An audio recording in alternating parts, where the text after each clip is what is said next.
찬송하세. 주가 피를 흘려 그 속량할 값을 다 치르셨네. 찬송하고 전파하세. 대속하신 주를 할렐루야 찬송하세. 다시 사셨도다 주여. 하나님 말씀 창세기 4장 16절 17절 2절입니다. 창세기 4장 16절 17절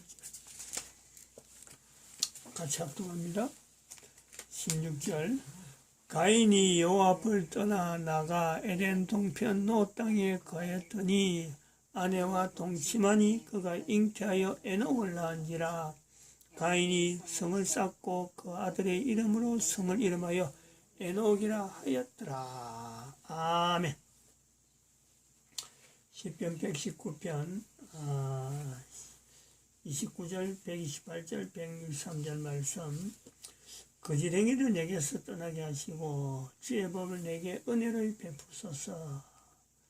128절 그러므로 내가 범사에 주의 법도를 바르게 여기고 모든 거짓 행위를 미워하나이다. 163절 내가 거짓을 미워하며 싫어하고 주의 법을 사랑하나이다. 하나님 앞을 떠난 인간. 16절에 가인이 여호와 앞을 떠났다. 그 가인 하나님 앞을 떠난 인간은 거짓 행위자다. 그리고 우리는 가인이 여호와 앞을 떠났다고 되어 있지만은 예수님 오신 것을 통해서 가인이 여호와 앞을 떠나지 않고 떠난 것에서 돌아왔다. 17절에 있는 대로 말씀에서 아들을 낳았는데 이름을 에녹이라 했다. 그 에녹이란 사람이 바로 창세기 5장에 넘어가면은 성천한 사람이다. 성천한 사람이 이름을 구태였다 가지고 아들의 이름을 했다. 그리고 예수님을 이 땅에 오셨다라는 걸 통해서 하나님 앞을 떠난 인간은 거짓행위자, 하나님 앞을 떠난 가인은 거짓행위자였으므로 거짓행위에 대해서 고통당하던 거짓행위를 내게서 떠나게 하소서. 거짓행위를 내게 떠나서 그 가인의 고통, 가인의 절규가 있었으므로 가인은 예수 그리스도 오심을 우리가 누리고 있는 지금에는요, 가인이 돌아왔다. 분명히 우리는요, 표시할 수 있다. 이 거짓행위자는 바로 거짓의 아비, 거짓의 아비입니다. 거짓의 아비 사탄의 자녀란 말이야, 사탄의. 거짓행위자는 바로 사탄의 자녀입니다. 사탄의 자녀. 인류사에 2012년부터 인류 종말 시대라고 할 때 인류사회가 2012년 동안 인류 종말 시대라고 하는 말이 나올 때까지 인간들 사이에서 하나님 앞을 떠난 인간들이 줄을 이어오는 거죠. 줄을 이어. 하나님 앞을 떠난 인간들이 전부 다 떠난 것 같아요. 전부 다. 그러나 전부 다라고는 할 수 없습니다. 늘 거기에는요, 가인과 같이 돌아온 자가 있어요. 돌아온 자가. 떠났다가 돌아오고, 또 다른 사람이 또 떠났다가 돌아오고, 돌아온 행렬들이 분명히 있으므로, 이제는 2012년이라는 인류 종말 시대라고 하는 이 선포가 있었어요. 선포가. 그런데 1500년 동안 교황은 교회 이름을 사용하면서 예수 그리스도 이름, 예수 그리스도 이름을 짓밟고 모든 나쁜 데는 다 예수 이름을 다 쓰도록 만들어가지고 사람들이 욕을 하는 그 속에, 욕하는 언어에 예수 이름을 이야기하면서 분을 푸는, 자기가 어떤 말을 하는지도 모르는 거죠. 그 예수 이름 자체가 욕이다. 근데 그렇게 부르는 그것이요, 인류의 구원자 하나님이신 줄 모를 정도로 욕 속에 예수 이름을 집어넣고도 태연하게 있는, 사람들이 그렇게 쓰면은 이름을 바꾸든지 예수라고 하는 이름을 바꾸든지 쓰지 말도록 화달짝 놀려야 되는데 오히려 더 쓰도록 만드네. 더.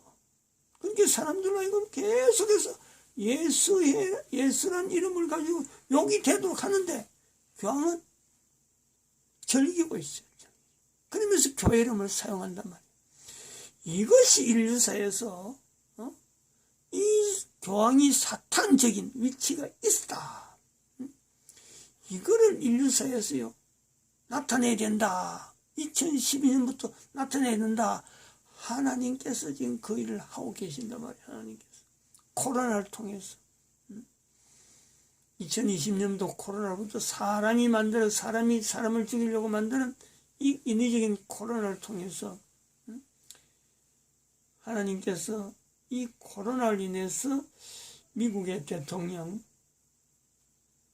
재임 기간 중에 지금이 이제 선거일이고 한 달 뒤 10월 9일 대통령으로서 코로나 예방약이 아니라 코로나 치료약을 만들어줘. 리제네론이라는 그 코로나 치료약을 만들어서 자기가 직접 대통령으로서 나이가 70이 넘어가지고 임상실험의 대상자가 되어가는, 그래서 이 시대에 하나님께 설악한 하나의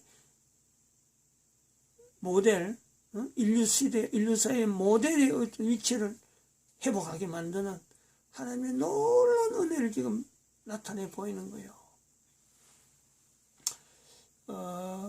오늘은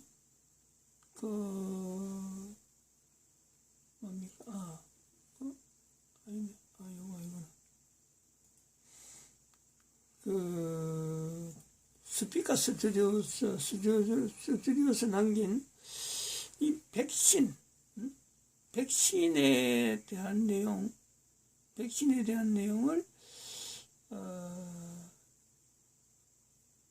지금 이 스피커 스튜디오가 나중에 합시다. 일단 요 내용을 대한민국의 이 백신 이 독감 백신에 대한 이 사태가 우리가 지난 10월 달에 10월 23일 새벽에 했는데 주일 낮과 주일 밤에도 했습니다. 1023-333에 이걸 했는데 일단 좀 방송 내용이 좀 안 좋더라도 들어야 될 것 같아요. 일단 듣고 합시다. 이야기 다음에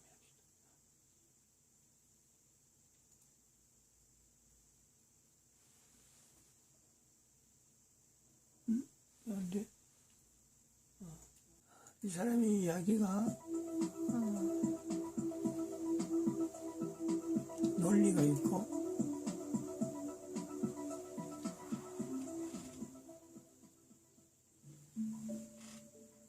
안녕하세요. 스피커 스튜디오 크리에이터 수입니다.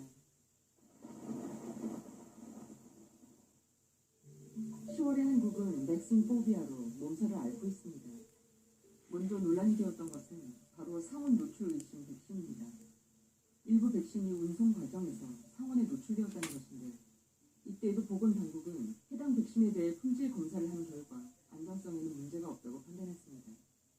이렇게 지난 1일까지 상온 노출이 의심되는 독감 백신을 접종한 사람은 모두 2,290명이었습니다.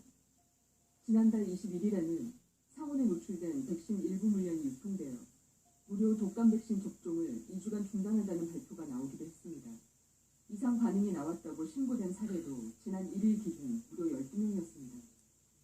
지난달 29일 4명에서 같은 달 30일 8명으로 늘어났고, 추가로 이상 반응 신고 사례가 나온 것이죠. 그런데 백신에 관한 두 번째 논란이 발생합니다. 독감 백신을 맞고 발열 등 이상 반응을 보인 사람이 지금까지 55명으로 집계되었는데, 논란이 된 것은 독감 백신에서 발견된 백색 입자였습니다. 이런 논란에도 불구하고 식약처 및 질병관리본부는 이런 증상들이 예방접종에 의한 것이라는 인과관계가 확정된 것은 아니라며 오히려 국민을 안심시켰고 계속해서 백신을 공급했습니다.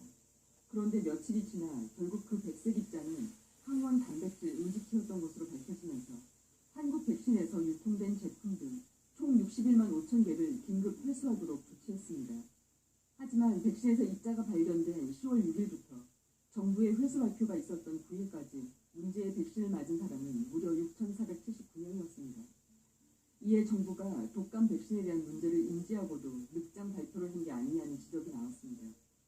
실제로 백색 입자가 처음 발견되고 정부가 이를 공개하기까지 사흘간 해당 백신을 접종받은 사람 가운데 90% 이상이 아동, 청소년인 것으로 나타났습니다.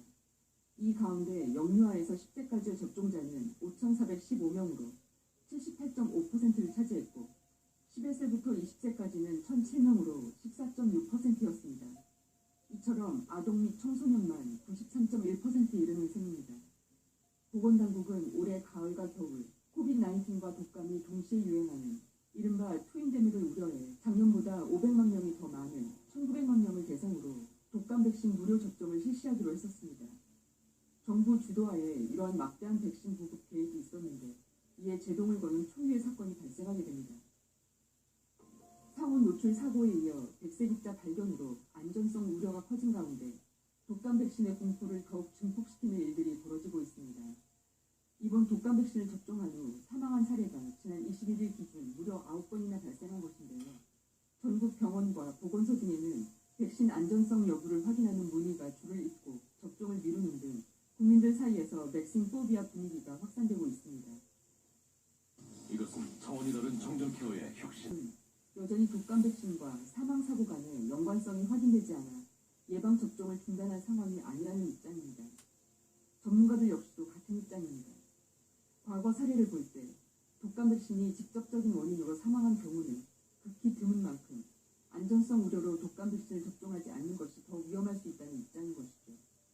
질병청은 백신 사망 사례에 대해 논의한 결과 독감 백신 예방 접종 후 이상 반응과 사망 사고 간의 직접적인 연관성과 인과성이 확인되지 않았으며 특정 백신에서 중증 이상 반응 사례가 높게 나타나지 않은 점 등을 고려할 때 예방 접종을 중단할 상황은 아니라고 판단했습니다.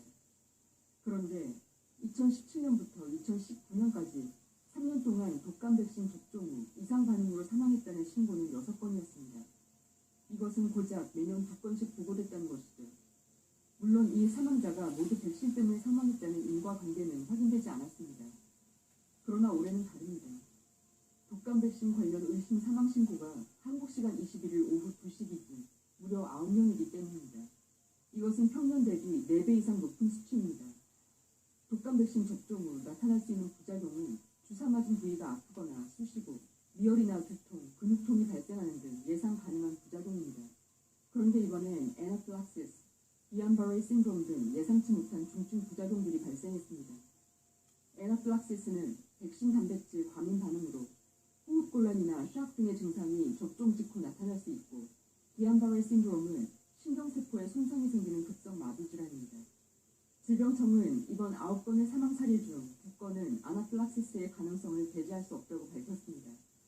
의료 전문가들은 이번 독감 백신 접종 후 사망 사고를 확대 해석해서는 안 되지만 철저한 역학조사, 사후조사를 통해 밝혀야 할 문제라고 강조하고 있습니다.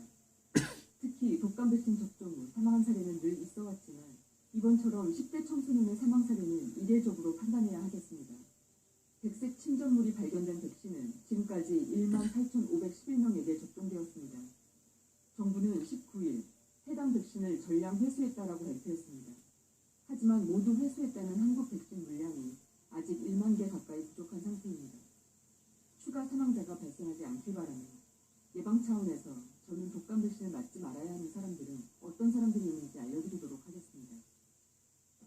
일단 독감 예방 주사를 맞을 수 없는 사람은 6개월 미만의 아기와 계란이나 백신 성분에 심각한 알레르기가 있는 경우, 기안바레이 신드롬이 있는 경우, 몸 상태가 안 좋은 경우는 독감 백신을 맞지 말아야 하겠습니다.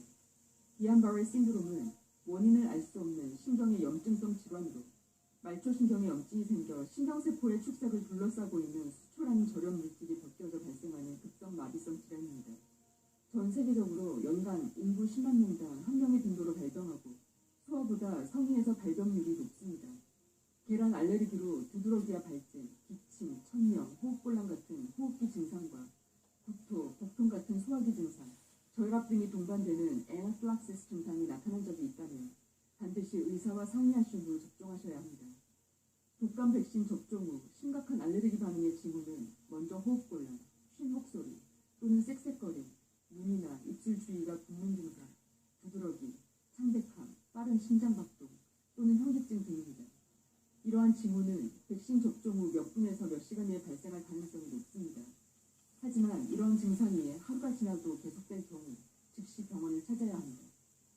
주사를 맞은 후 주사 부위가 약간 부어오르는 것은 정상적인 반응이며 접종 다음날까지 무리한 활동과 음주를 피하고 휴식을 취하는 것이 좋습니다. 접종 부위를 긁거나 만지지 않도록 하고 주사를 맞은 당일은 목욕이나 수영을 하지 않는 것이 옳습니다. 대부분 큰 부작용이 나타나지 않지만 간혹 고열, 경련, 심한 두통 등의 이상 증상이 나타날 경우 역시 빨리 병원을 방문해야 합니다. 독감은 유행성이 강한 질병이고 독감으로 인한 합병증 등으로 사망하는 독감 기여 사망자는 한 해에 2,000명이 넘습니다. 때문에 가을철만 되면 많은 사람들이 백신을 맞기 위해 병원으로 향합니다. 그런데 이제는 이러한 백신을 맞는 것 자체만으로도 엄청난 위험 부담을 느끼고 있습니다. 결론적으로 지금까지 총 9명이 생명을 잃었습니다. 사망 원인이 백신에 의한 것이라는 직접적인 근거는 아직 부족한 상태라는 것이 한결같은 정부의 입장입니다. 하지만 분명한 인간관계를 따지기 전에 현재 벌어지고 있는 현상에 대해 집중해 볼 필요가 있습니다. 과거에 비해 접종 이후 현저히 많은 사망자가 속출했다는 점과 부작용 신고 건수가 종전에 비해 급증했다는 점 등인데요. 이것은 분명 과거와는 다른 양상이며 백신이 직접적 원인이 됐을 수도 있다는 것의 반증인 것입니다. 수십 년 동안 연구되고 보완되어 왔다는 독감 백신이 이 정도라면 과연 올해 급조된 것이나 다름없는 이번 코비드-19 백신은 또 어떠한 난제들을 갖고 오게 될지 심각하게 우려되고 있는 상황입니다. 오늘 방송은 여기서 마치겠습니다. 지금까지 스피커 스튜디오 크리에이터 수였습니다. 시청해주셔서 감사합니다. 간절해서 말씀을 드리면은 독감 백신하고 코비드 백신, 그렇죠? 코비드-19 백신 다른 겁니다. 2020년도에는 이 다른 백신이, 예년에는 독감 백신은 누구든지 맞으려고 그러죠. 백신 한 맞으면은 또 다음에 맞고 이러니까 지난해 맞으면은 또 맞으려고 하는 겁니다. 백신은. 근데 금년에는 백신으로 인해서 부작용, 지금 이 방송을 나올 때만 해도 10월 23일, 22일이죠. 22일 날 방송인데 그때 벌써 9명 나왔다고 했거든요. 보통 때는 2명인데 사망자가 그때 9명 나왔다고 했는데 10월 28일인가 이때요. 58명으로 늘었어요. 58명. 지금은 발표가 없어요. 지금. 백신을 계속 맞으라고 중지는 중단해라 그래도 백성들은 중단하길 바랬는데 질병관리본부에서는 그거 발표가 없어요. 중국에서는 백신 중단하지 마라. 백신 맞게 하는 거 그 중단하게 하지 마라. 압력을 넣어요. 압력을. 중국에서. 이러니까 지금 코비드 백신하고 중국에서 만드는 코로나 백신하고 이게 독감 백신하고 뭔가 섞어놨고 지금 중국의 임상실험 대상으로 대한민국을 들어가는 거 아니냐. 여기에 지금 국가의 대한민국 정부 관료들은 그야말로 거짓말이죠. 거짓말. 거짓행위 속에 지금 대통령부터 시작해서 그렇다는 거예요. 문재인이부터 그 밑에 있는 사람들이 이걸 바르게 못한다는 거지. 바르게 하려고 해서는 진작에 9명 나올 때 그 전에 이미 이거 위험하다 해서 그만둬야지. 근데 아직 관계가 없다 이렇게 해서 하는 이 내용은 또 우리가 다른 말로 객관적으로 하면 바로 이런 내용이죠. 중국의 압력이 아니라 이거는 교황으로 인해서 어떻게 보면 의도되어지는 교황의 그 조직, 중국이 움직여지는, 중국으로 움직이게 하는 그 교황의 조직. 그래서 결국 인구 감소 지수 영역, 사람 숫자를 자꾸 줄이려고 하는 하나의 방책이죠, 방책. 그렇게도 볼 수 있다는 거죠. 이 교황제도는 지금 현재 위치는 그래요. 교황이 하는 일은 2000년, 2012년 이르는 이 시점까지 인구들을 감소시키고, 어떻게 하면 인구를 과거에 2012년 이전에 자기들이 누리고 있던 인구가 작으면 작을수록 자기들은 통제될 수 있는 그 가능성이, 통제할 수 있는 그 힘이 더 강화된다. 그래서 유럽 정도 인구 정도를 낳고는 나머지는 다 뭐 없애버리도 뭐 참 무방한 로마 제국 정도 수준으로 지금 보려는 거죠. 그런 흐름을 우리가 분명히 느낀다는 거지. 그래서 독감 백신인데, 대한민국에는 지금 현재 사망자가 질병관리본부에서 더 이상 발표를 안 할 정도로, 그리고 백성들은, 국민들은 이 내용을 아는 사람들은요, 백신 맞는 것을, 독감 백신, 우리도 지금 그렇고 나도 그렇고 다른 사람들 지금 물어보면, 개인적으로 물어보면요, 나이 드는 사람 물어보면 아이고 금년에는 백신 안 맞아야지, 독감 백신을 피하는 그런 어떤 환경이 되었다. 그리고 우리가 이 내용에 또 한편으로서 연결해야 될 부분은 지금 오늘이 11월 4일이잖아요. 11월 4일.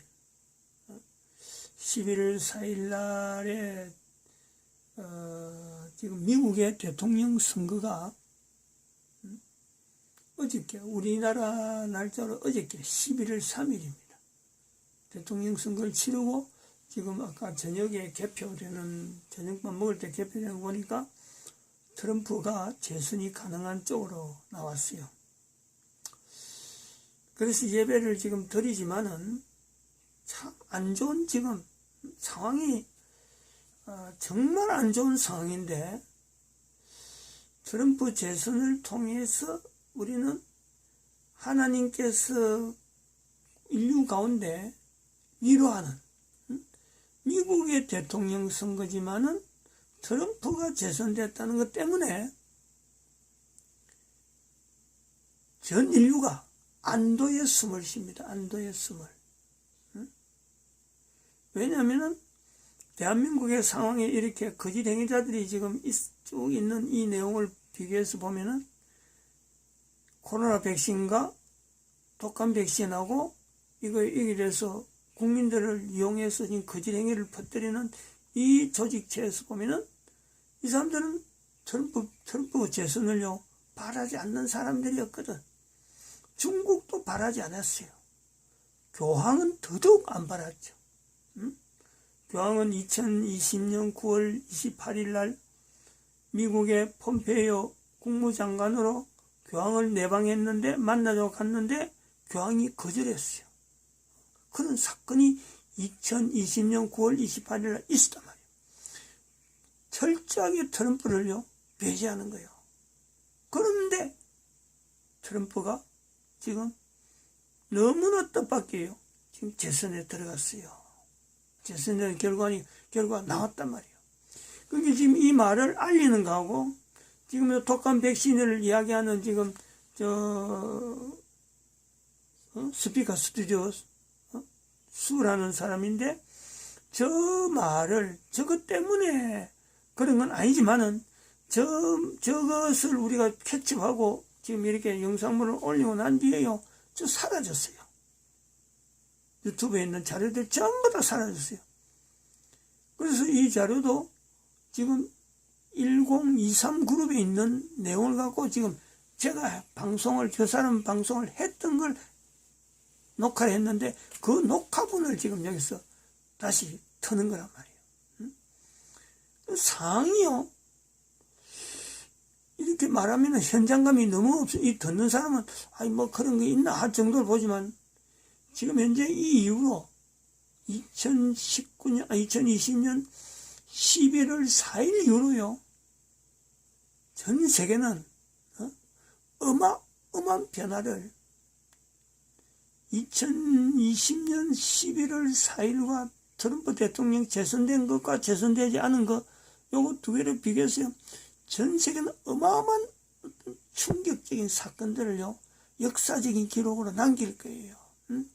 중국이 망하는 거는 뭐, 이는 기정사실이고, 중국이라는 나라는 더 이상 지구상에서 뭐 찾아보지 못할 정도로 아주, 어쩜 뭐 하여튼 사그라질 거예요. 하나님께서 그렇게 인도하실 거라고.